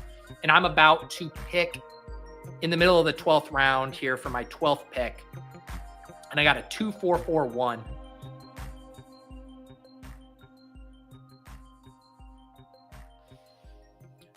I should do a truffle shuffle for an A-graded draft. I would love to, but it seems impossible with this chat to ever give me a consensus A. I don't think we're ever going to see it. Not for as long as Steph is watching. Oh, there goes Quentin Johnston. Animal Pants. Snipe me. Wow. All right. This is what we're going to do. We're going to give one back to the Cokeheads. I did Travis Hunter last time. No, fuck it. No, I already went on my whole rant that Coker was going to always be there for me. I realize this is going to be effectively a shot across the bow of the Cokeheads, but I'm doubling down on Travis Hunter in this draft. I'm sorry. I'm only drafting a few of these right now. I have to stand up for something, and I'm standing up for Travis Hunter being a better pick than Jalen Coker right now. I just realized I can't be out here appeasing everyone. Sometimes you got to stand up for what you believe. Don't be mad, Cokeheads. Don't be mad.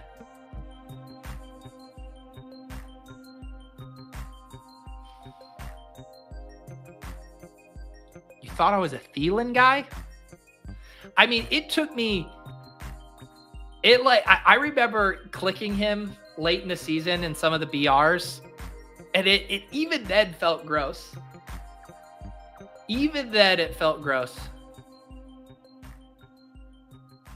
But I can't put a ring on it. It's a different level of commitment to draft Adam Thielen for 17 weeks. That requires a level of conviction and love for Adam Thielen that I fear I do not possess.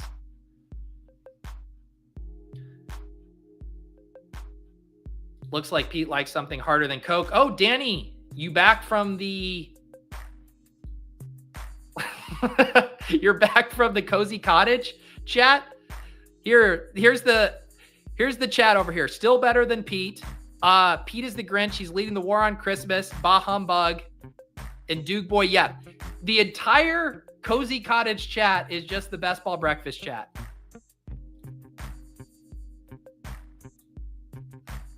Should I get my first share of Cam Ward? Or should I grab Geno? Or do I grab a running back and then sit on... I feel like on a team where I have Zach Charbonnet and JSN, should probably do Geno. Man, running back is really... Sure, let's do Jerome Ford. I hate my running back room right now. This is... I mean, I have a few picks, like Zach Charbonnet, Tajay Spears were definitely guys I was in on last year. But Chuba, David Montgomery, Jerome Ford, not part of the Pete Pete personal brand of running back selections. I panicked. I panicked because I was like, ooh, I could get my first Cam Ward share. That could be fun. Then I was like, shouldn't I just sit on Geno? And then I was like, shouldn't I just take Geno then? And I panicked.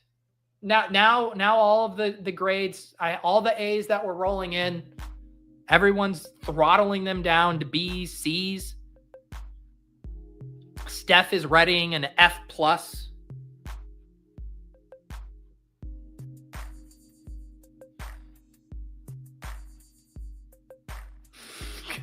Cozy Cottage producers flummoxed over the chat right now.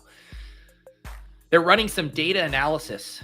It seems like some best ball bros are really interested in our 24/7 Christmas fireplace music on Monday mornings. Suppa Dave. I think he's watching on delay because he's talking about Jordan James. I hear the Jordan James community loud and clear. I selected him in my last draft. I'm on board. Unlike the Jalen Coker versus Travis Hunter great battles, I need no further convincing on Jordan James. Once I heard that Dane Brugler had him in the 60s, I was like, I'm never going to leave a draft without this guy ever again.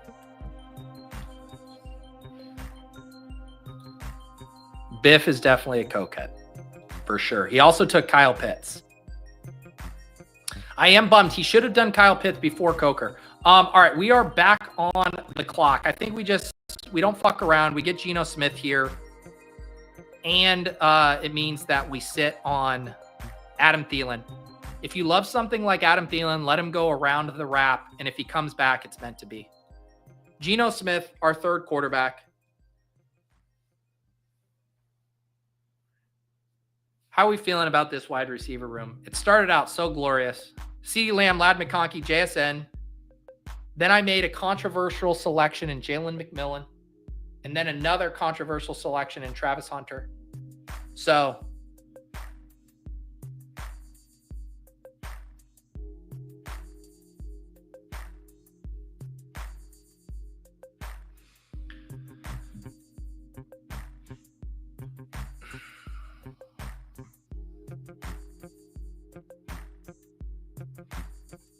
all right, Adam Thielen gets drafted by Squanto.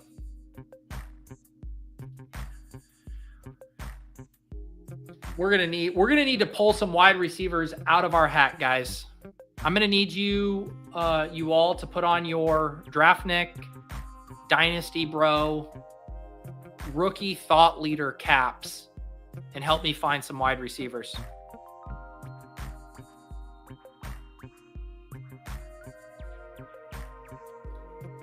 Greg Wells is upset about everyone pattern matching Jordan James to Bucky Irving. I think we've probably jumped the shark when we're talking about people thinking Jordan James is Bucky Irving when he's going at checks notes, pick 222. This feels like the kind of criticism you'd have if he was going at like pick 120. There are zero issues with Jordan James at 223. And I say this as a newly minted individual of the Jordan James community. We are being way too precise and exact if we're nitpicking an ADP at 223. If people were thinking he's Bucky Irving, he would not be going at pick 223. People are treating him like he's Sean Tucker. It's okay not to like it, but you can't say anything bad about Jordan James's price. He is not overpriced at 223. If the steam is coming on Jordan James, it hasn't happened yet.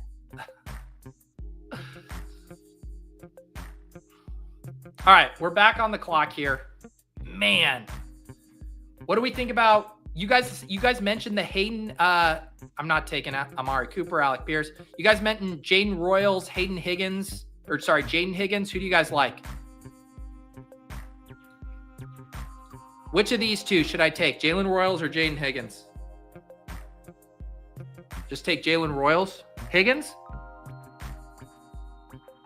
All right. I think I saw more love for Higgins. All right. We took Jayden Higgins at pick 174. All right. These were the votes. All right. Yeah. Mainly Higgins. There's a Royals. Higgins, Royals, Higgins, Royals. Fairly split. I think I took Royals last week, didn't I?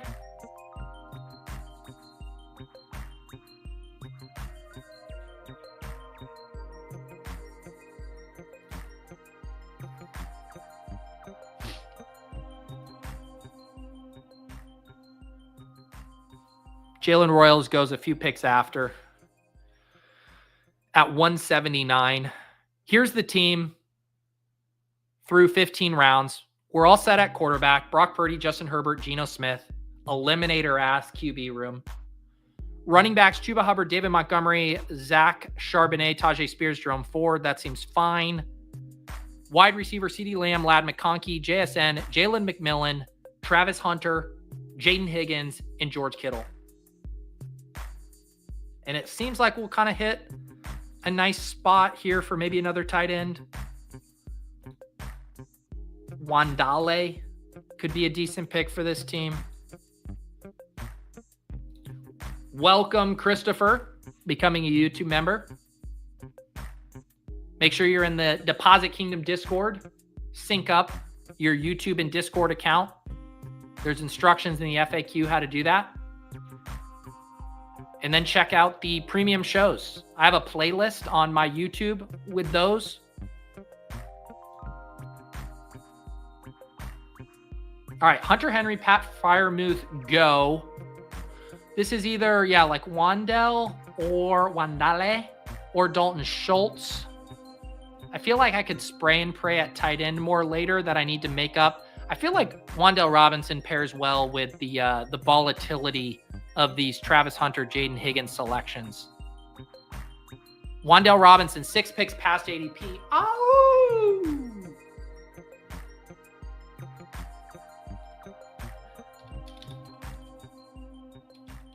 Look at this. We still have some updates in the chat here. Wow. Charlie defending Cozy Cottage. Christmas spirit is year-round. I'm not anti-Christmas spirit. I'm anti-wishing someone a Merry Christmas. Maybe that makes me anti-Christmas spirit. Peter Overbet says Happy New Year's.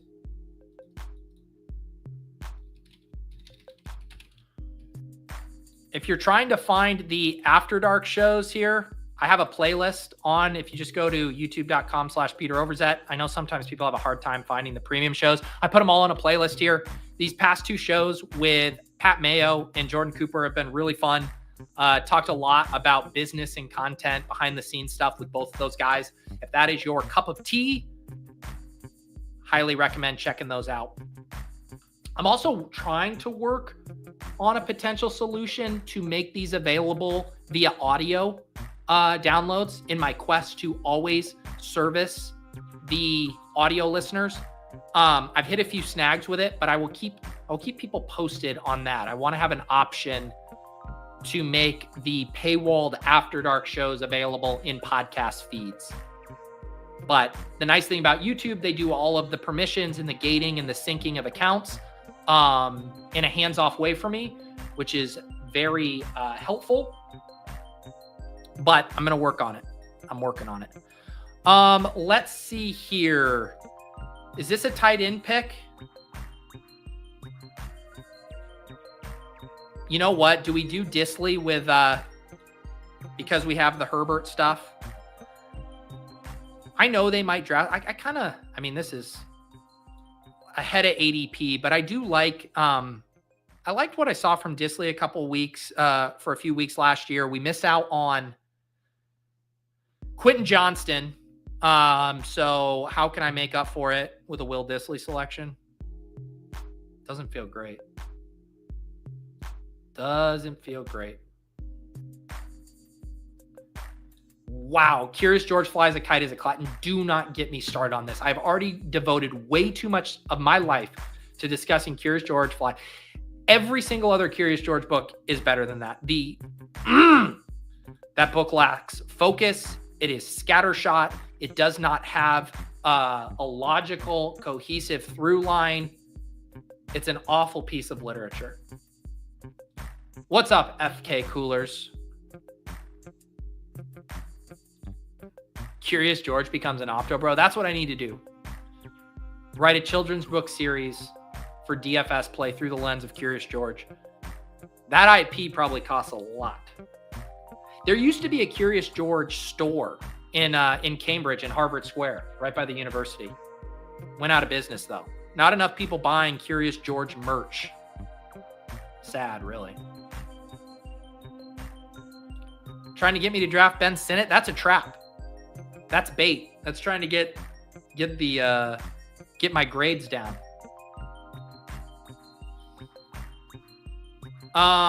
Let's see here. Do we do Troy Franklin? I do love Troy Franklin. Although we also missed out on Mason Taylor and Elijah Arroyo for our third tight end. Should we get it? Who do you guys like better? Taylor or Arroyo? I want to grab another. I need a rookie tight end in here. Let me get some votes. We got 7 seconds here. Arroyo, Taylor. Arroyo, Taylor.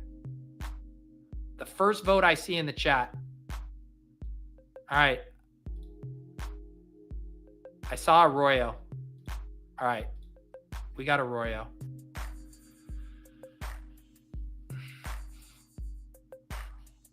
Both. I'm not drafting 4 tight ends. Am I? My tight end room is fine now. George Kittle, Disley, and Arroyo. We got 3 quarterbacks, 3 tight ends, 5 running backs, 7 wide receivers, and 2 more picks. Definitely, man, wide receiver is some ass right now. That's for sure. We're gonna have to figure this out. What do we think? Is this a 3-5-9-3? So I finished with 2 more wide receivers. Or is it a 3-6-8-3, which I just did? Can we go to battle at running back with just Chuba, David Montgomery, Zach Charbonnet, Tajay Spears, Jerome Ford? We're definitely taking at least 1 more wide receiver. CeeDee Lamb, Lad McConkey, JSN, Jalen McMillian, Travis Hunter, Jayden Higgins, and Wan'Dale Robinson. So we're definitely getting to 8 wide receivers. So is it a 9th wide receiver or a 6th running back?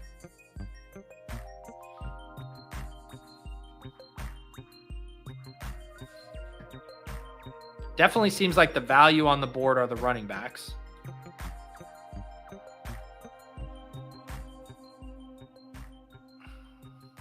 Did I see, were people talking about Ricky White in the ship chasing Discord this morning?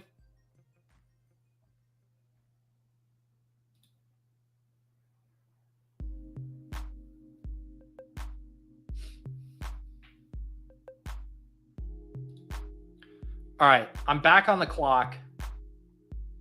You know what? You know the other second year wide receiver we were talking about on ship chasing? And I didn't take Troy Franklin. Let's take Devon Vele. I think on this team that's a little thinner. I think Vele and Wan'Dale Robinson can give us some baseline production we needed. Vele was decent at times. Let's see. What is it?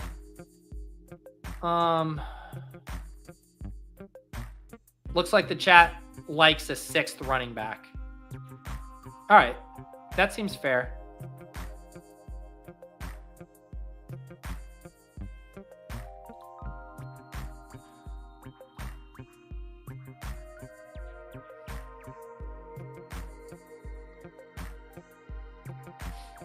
One more pick. Chat gets to decide who I'm taking at running back. Devin Singletary with Wan'Dale. We got Trevor Etienne, Antonio Gibson, Jaleel McLaughlin, Kyle Manengai. Who is this? Talk to me about this guy.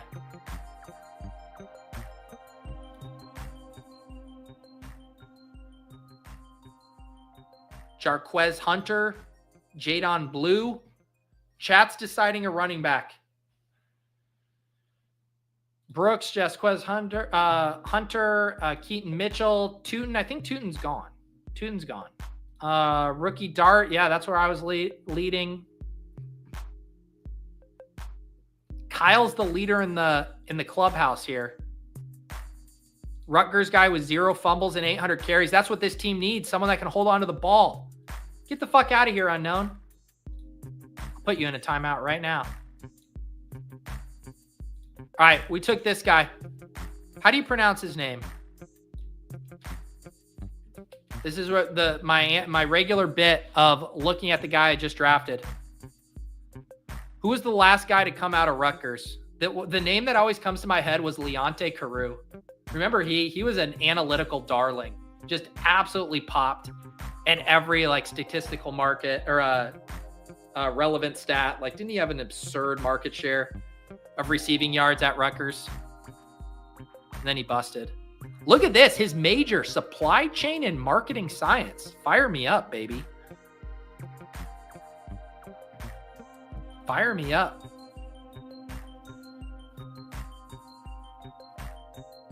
Pacheco. Oh, God. Pacheco went to Rutgers. God damn it. The Rutgers curse is alive and well. All right. I've now completed 4 big boards. Are you proud of me? Are you proud? 4 big boards. Got to recap this team here for the audio listeners.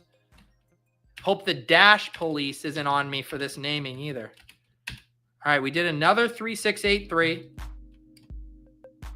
And we did SF, LAC, SEA. I can circle back and give you 1 extra dash. That's all I have room for. There you go. You happy? No, because now I need it to be consistent. We're going to leave 1 character on the table. All right, here's the team. Withhold your votes until after the full team has been read. Quarterbacks, Big Cock Brock Purdy, Justin Herbert, and Geno Smith. Eliminator-ass quarterback room if I've ever seen one. This is just an absolutely island of misfit toys of a running back room. Chuba Hubbard, David Montgomery, Zach Charbonnet, Tajay Spears, Jerome Ford, and Kyle. I went to Rutgers, but I will buck the Pacheco curse trend, martingale or whatever. Wide receiver, CeeDee Lamb, Lad McConkey, who's not overvalued. Relax, W fan. JSN, because always a JSN slappy. That's just how it goes. Jalen McMillian, he will break the curse. Travis Hunter, because these idiot streamers have to have some player takes. And my player take right now is Travis Hunter around pick 140 is a good pick. Jayden Higgins, Wan'Dale Robinson, Devon Bailey. Don't forget, even though Devon Bailey is like 28 years old, he is technically a second-year wide receiver. Our tight ends, George Kittle, Will Dissly, and Elijah Arroyo. Be sure to roll your R's there for the audio listeners. What is your grade? I'm going to pour one more glass of coffee, one more cup of coffee at 11:52 a.m. And then ADP chasing is going to start. I'm going to go do a workout while listening to ADP chasing, and I highly recommend you all do the same. Wait, stop the press. Cut the music. Record scratch, cut the music. Cut the music. Producer, cut the music. Music is cut. This team, Steph just gave it a B-. I didn't even know that Steph knew of a grade other than an F, a D, or a C. What was that sound effect from? Where did that come from? I'm legitimately confused. Did you guys hear that? That sound effect that said, what the? Where did that come from? I think it's something. I'm in this like sleeper mock draft. Is that what it's from? I don't know where that came from. All right, let's see some of these grades. B+, Fatty McFats, E for excellence, B+, S tier, A-, a strong 5th place team. Come on, Timmy the Car. That's just being mean, brother. C+ from Steven. Jeez, who pissed in your, frosted flakes this morning? B, solid B, 69 out of 420. Thank you. B+, A+. Man, getting a B+ from T-Bear, that feels good. I think it's just because I took George Kittle, huh? Turbotron, who was really angry earlier and who wants to let you know he wasn't angry, gave it a B. Thank you, Turbotron. All All right. Oh, Willis coming in with the burn. Neither did Steph's professors. Hey, C's get degrees. All right. Thank you. Thank you all for this grade. Appreciate you all. Like I said, go watch ADP Chasing right now. They're going to cover round 1, the combine. I believe Davis is doing a stream right after that. So you can watch best ball content all day long. And then I'll be back tomorrow to cover the dance. I just got the thumbnail here. Get you fired up here. We'll be talking about the dance there on Underdog, the NBA playoff best ball. Appreciate all of you. And I even appreciate Cozy Cottage. I appreciate everyone in this vibrant, welcoming, loving community. You all are the best. We'll see you guys next time on Best Ball Breakfast.